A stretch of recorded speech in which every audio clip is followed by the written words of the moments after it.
fact is, as sure as you're watching this video, our brain and this parachute have one thing in common, which is they both only work when they're open. And in this video, I'm only going to explain 3 facts. And as you can see by the topic, that it's about credit. And now these are the same facts that other people will have on other videos, but it's going to be my take on it.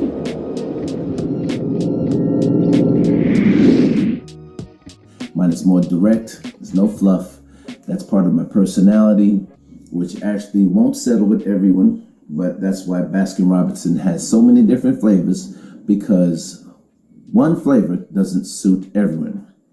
So, but I'll still make the effort to keep my sarcastic comments to a minimum. I was told that was kind of sarcastic, but that's all right. No. It's an interesting subject, and I want to ask a basic question, a simple question that most people over 30 can answer, which is, do you remember what you were doing when Barack was officially appointed as being the 44th president? Can you remember what you were doing? Of course you can. Most people can anyway.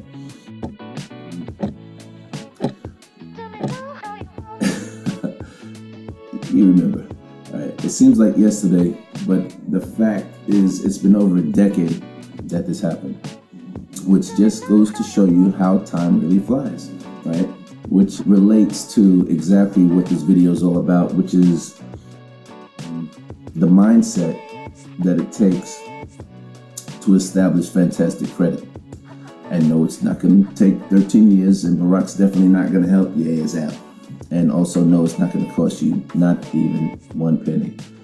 But what you'll be able to do is you'll be able to help yourself by applying this free step-by-step formula, because you know that saying that knowledge is power. Well, that's only partially true, because it's actually the application of knowledge, which is power, which is where all the power comes from.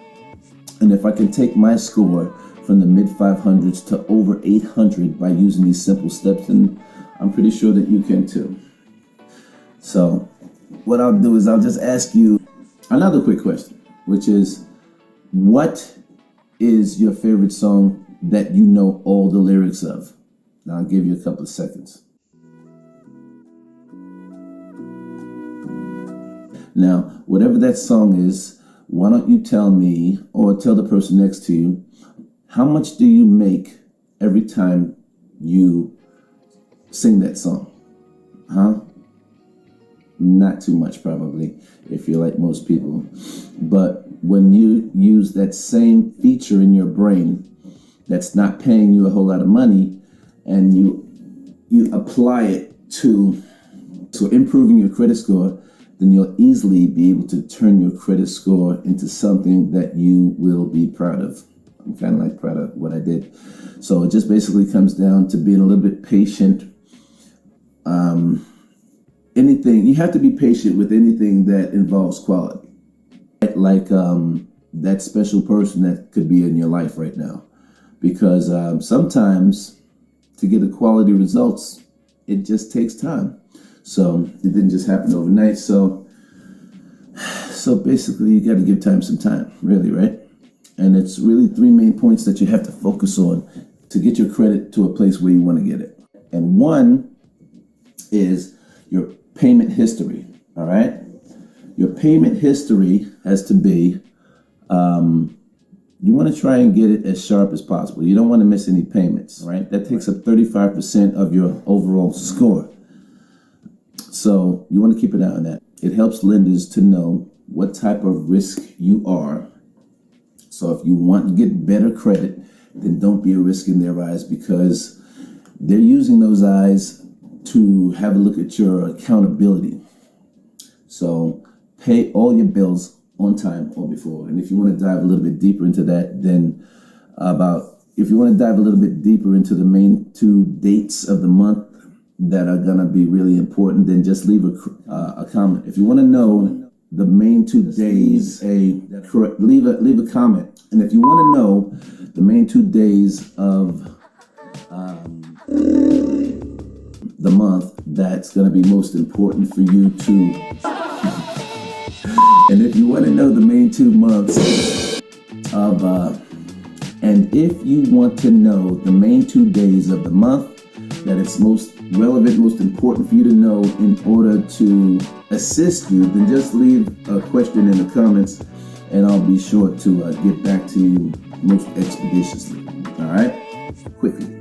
But number 2 is the amount owed, which should be below 30% of whatever your overall limit is. So if your limit is just say something ridiculously low like $100, which is not ridiculous, because if you're just getting started, then that might be your limit. So whatever your limit is, you want to make sure that you are not using more than 30% of that limit. So if it's $100, you don't want to have your monthly statement come around and it's over $30. All right. You want to keep that under 30. If you really want to get technical about it, I did that. I got my score into the 700s, and then I decided to take it a step further because I had developed those habits on how to get my score to into the 700s, and I just kept applying that and showed a little bit of discipline for about 8 more months, and in that 8 months, my credit score shot up to over 800. So, but that's by bringing it below 10%. If you want to do it, you can do it too. It's not a big deal. Most people say it should be under 30, but come on. I got it under 10%. So if you want, you can be the first kid on your block to do the exact same thing. And the third major thing you want to be on top of is the length of your credit history. Now, that is about 15% of your overall credit score. So, excuse me. And that is 15% of your overall credit score. So, the oldest credit card that you have, if you have a credit card, if you don't have one, get one. You can get one from, you can get a secured credit card from like lots of different sources. You can look into that, but Capital One seems to be the main one that they're pretty lenient. All right. And you have to put, just say $50, $100 onto that card, and that money is yours. And once you show that you can keep paying it back, then they will make it an unsecured card for you. All right? All right. So, so that's the bottom line with that. And because we want to get things going. So you want to make sure that you keep that old credit line open, the oldest one that you have. And if you don't like those people for whatever the reason, then you're going to have to bite the bullet, take the punch in the face, whatever you want to call it. But you're going to have to keep that line open if you really want to have a longer, if you want to show that you've had a longer period of credit. Maybe just have one small bill with them that's like under $10 that you can pay it off every single month on time so that you have an active account. Because if you completely close that account out or you don't use it, they do have the right to shut you down. They can shut it off. And there goes your oldest line of credit, which will affect your overall score. All right? So just be aware of this small little fact. And what's related to that is if you get credit cards that come to the mail, the offers, then all that's going to be factored into your overall time that you have your credit, right? And it's going to be factored in, and it's going to dilute your credit score and lower it. Only about 10%, but it's going to affect you. And the last thing you want to keep an eye on is the mixture of your credit, right? You have revolving credit and you have installment credit. The revolving credit is like credit cards, which is what I just got finished explaining. And the installment credit is something that you have to pay consistently, a minimum amount that you have to pay over monthly over an extended period of time, like a car loan or a mortgage. All right. And you can take this information, you can run it with it, just replay it. Also, I would strongly encourage you to look at other videos that are similar to this, and it's going to reinforce what you already heard here. I upload at least one video a week on something that's going to be useful to you. All right. And in the meantime, I'm hoping that this has been valuable for you. And if it has any value, then by all means, feel free to let me know in the comments your news and views in the comments. And let me know if I could have added something or taken something away. And bring that to my attention. I'll definitely take that under advisement. And the ways that you can check this out for free is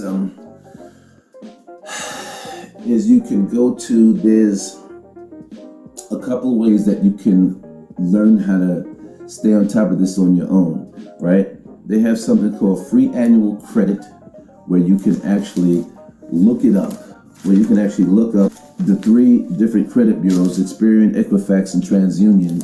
You can keep an eye on what your credit score is like 3 times a year, all right? Like every 4 months, you can look into it for free. It doesn't cost you anything. And then you can also, in order to get educated, it's safe to use Credit Karma. It's free.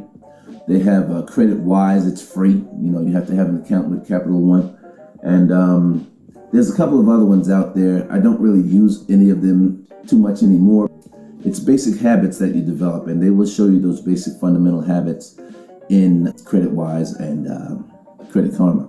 So look into them, and you'll be in good stead. And that site to check your credit score every 4 months is freeannualcredit.com. Freeannualcredit.com, and you can check on your credit score every 4 months for free. Or you can check all 3 of them. The credit scores for all 3 of the companies are starting to blend, and they're getting really close, within 5%. So they're pretty accurate. So if you check it once every 4 months, you get, you'll be right on top of your affairs. All right. So until such a time that we speak again, you try and take care of yourself, and make sure you stay in touch. And you know how to stay in touch.